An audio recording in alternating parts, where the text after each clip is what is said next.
feel your love.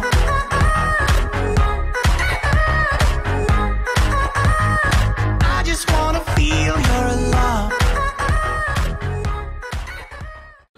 Assalamualaikum warahmatullahi wabarakatuh. So hari ni kita nak buat sedikit tutorial berkenaan dengan chapter time value of money. So ada yang request untuk tutorial. So ini kita akan tengok soalan daripada Disember 2018 question 5A. So you boleh cari soalan past year untuk soalan ni.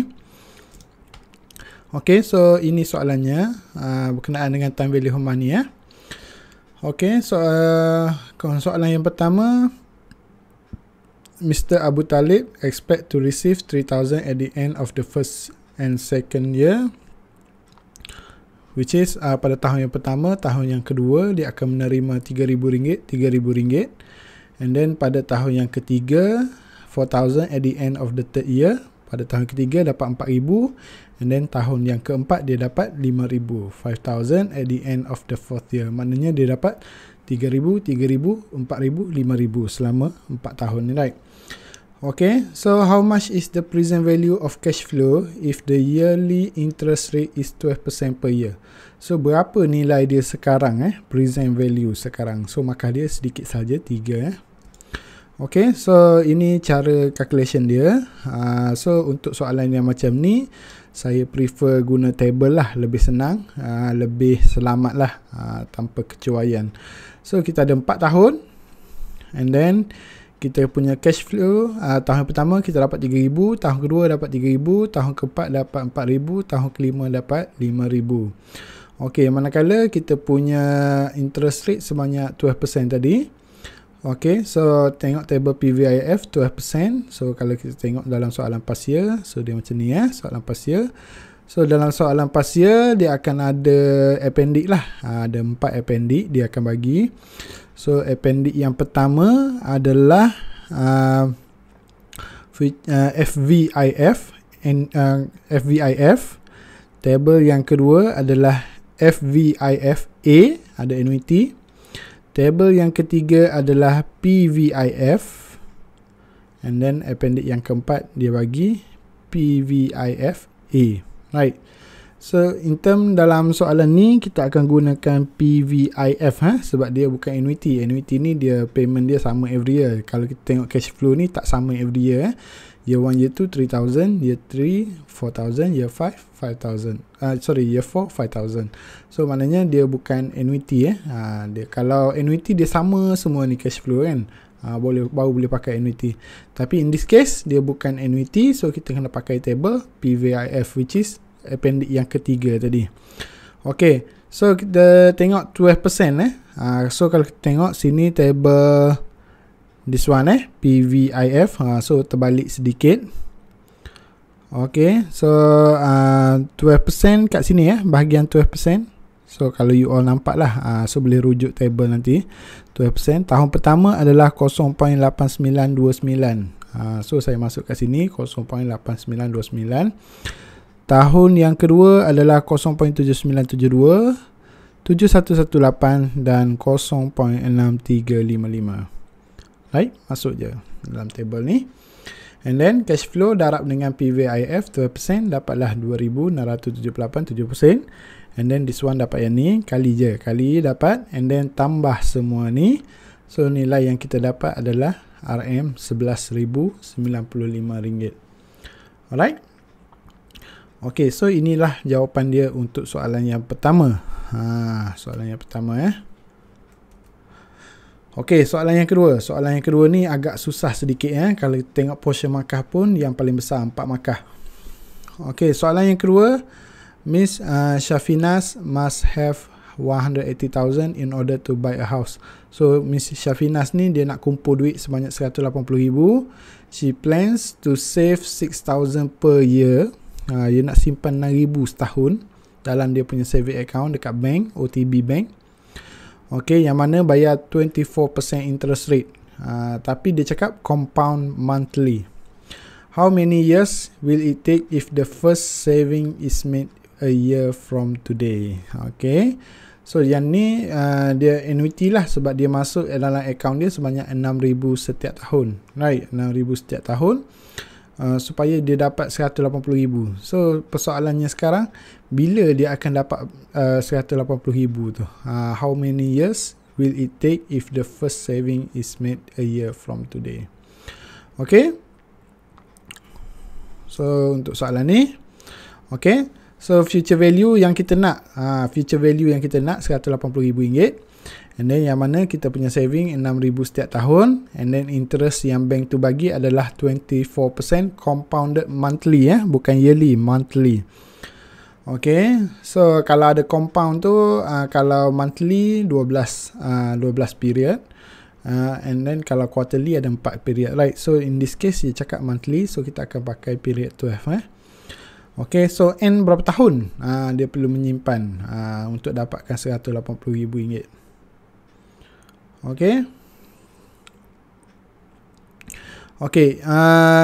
Okay, ada note kat situ saya tulis, if the question require us to find whether interest or in period. So kalau soalan tu minta kita suruh cari interest ataupun period, in this case you suruh cari N, right? Okay. Okay, so kita kena buat interpolation, interpolation. So untuk degree punya level tak perlu buat interpolation, sebab degree boleh pakai financial calculator. So untuk diploma kena buat calculation secara manually lah. Okay, so this one is calculation. So rumus yang kita akan pakai adalah future value equal to PMT, payment, FVIFA, IN, right? So future value kita yang kita nak adalah 180,000, and then simpanan kita sebanyak 6,000 setiap bulan. FVIFA tadi 24% kan. So interest kena bahagi dengan compound tu lah. Kalau monthly kena bagi 12, and then N tu kena kali dengan 12. So ingat, interest bahagi 12, N kali 12. So in this case, kalau in case kalau soalan tu minta in term of quarterly, so I kena divided by 4, N kena times by 4 kan. This case monthly, so divided by 12 times dengan 12. Okay, so kalau kita tengok kat sini, kita pindahkan yang FVIFA ni kat depan. So FVIFA 24 bahagi 12, so dapat 2 24 bahagi 12 dapat 2. And then N yang kita nak cari, N kena kali dengan 12 equal to 180,000 divided by 6,000, which is saya dah calculate dapat 30 kat sini. Okay, so sebelum kita buat interpolation, kita kena cari nilai 30 ni dalam table PVIFA, table FVIFA, table FVIFA. Okay, so kita patah balik tengok table FVIFA. Okay, so this one is table FVIFA. So nilai yang kita perlu cari sekarang adalah 30, yang mana I dia adalah 2. So kalau kita tengok ke sini 2%, right? 2% ni kita nak 30 kan? Kat mana ada 30? So kalau kita tengok kat sini, dia di antara period 23 dan 24, yang mana 28.845 and then 30.422. So dia 30 ni berada di antara dua ni, right? 30 berada di antara dua ni. So kita punya masa tu di antara 23 hingga 24 lah, kan? Tapi still tak dapat jawapan lagi lah. So N23 kita dapat 28.845 dalam table tadi, yang mana period yang ke-24 kita dapat 30.422, sedangkan kita nak 30. So dia berada di antara dua ni lah, kan? Okay, so macam mana nak calculate? Okay, so nak cari N times 12, N kali 12 ni kan, equal to disebabkan dia berada di antara 23 dan 24, so jawapan dia adalah 23 point something. Okay, so kita start dengan 23 tambah, okay, ambil nilai FVIFA yang kita nak, which is 30, tolak dengan N23, which is 28.845, bahagi N24, which is 30.422, tolak dengan N23, which is 28.845. So cuba tengok betul-betul lah. Okay, so 30 tolak 28.845 dapat 1.155, bahagi dengan 30 tolak 28.845. Sorry, 30.422 tolak 28.845 dapat 1.577. Okay, so jawapan dia adalah 23.732. Tapi ingat, ini bukan N lagi. Ini adalah N kali 12. So, nak dapatkan N, 12 ni kita bawa ke sini, dia akan jadi bahagi. Right, 23.732 bahagi 12, which mean kita kena menyimpan selama 1 tahun, 1.98 tahun, which is nearly 2 years lah. Nearly 2 years. Okay? So, ini jawapan dia. So, dapat 4 markah. Okay, soalan yang ketiga. Okay, Mrs. Robiah invest 1,000 in a saving account paying 16% interest per year compounded quarterly. This one is compounded quarterly pula. Okay, how much will Mrs. Robiah have in the account after 2 years? So, dia nak kita cari future value. So, kalau dia letak RM1,000 dalam hari ni dalam saving account, yang mana interest bayar sebanyak 16%, compounded quarterly. So, berapa yang dia ada selepas 2 tahun dalam dia punya account? So, maka dia 3 sahaja. Okay, so this one, present value RM1,000. Kita simpan sebanyak 1,000, interest sebanyak 16%, compounded quarterly, and 2 years. Right, so future value dia berapa? Okay, so rumus dia, future value equal to present value times dengan FVIF, IN, and then present value kita gantikan 1,000 kali dengan FVIF. Interest kena bahagi dengan 4, which is quarterly kan, compounded quarterly ni, so kena bahagi 4. Manakala years ni kena kali dengan 4, 2 kali 4. So, kalau kita simplify lagi, 1,000 FVIF 4%, 8 period. Right. So, yang ni kena tengok dalam table FVIF, which is table yang pertama. Table yang pertama FVIF.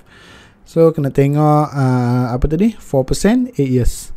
So, 4%, 8 years dapat 1 point. Oh, silap ni. Silap tengok table. Okay, tak apa, kita betulkan sama-sama lah. 4%, 8 years, 13.686. Betul lah. 13.686. And then 1,000 kali dengan 13.686 dapat RM13,686. So, ini jawapan dia. Dapat 3 markah. Very simple. So, this one, soalan dia simple. Cuma compounded tu you kena hati-hati ya. Bahagi 4 kali dengan 4. Okay? Okay, soalan yang last. Assume you will contribute 4,000 a year. Okay, so contribute 4,000 a year ni, which mean soalan ni berkenaan dengan annuity lah, kan?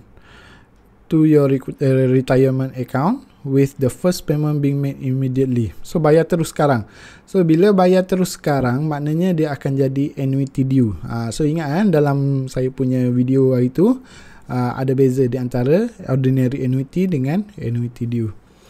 Okay, you will earn 10% interest rate on this fund. How much you can expect to accumulate after 20 years? So, you menyimpan selama 4,000 bermula hari ni.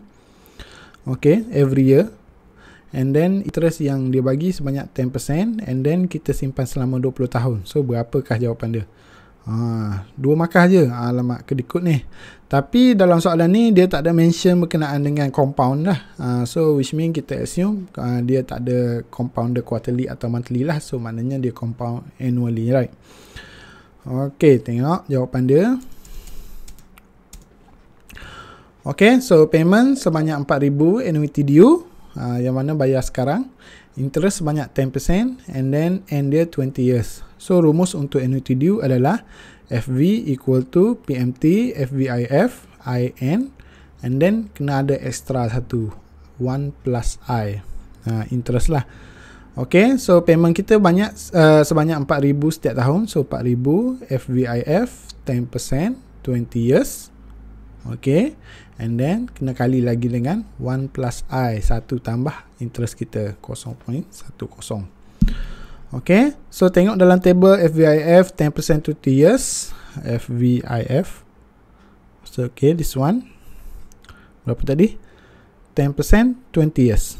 So 10% 20 years. Sorry, tak nampak ni, kecil.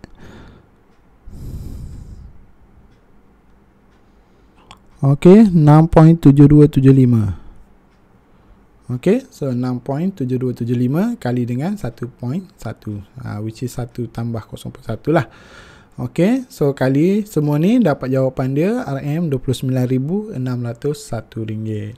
Okay, so itu adalah calculation untuk soalan ni lah. Very simple.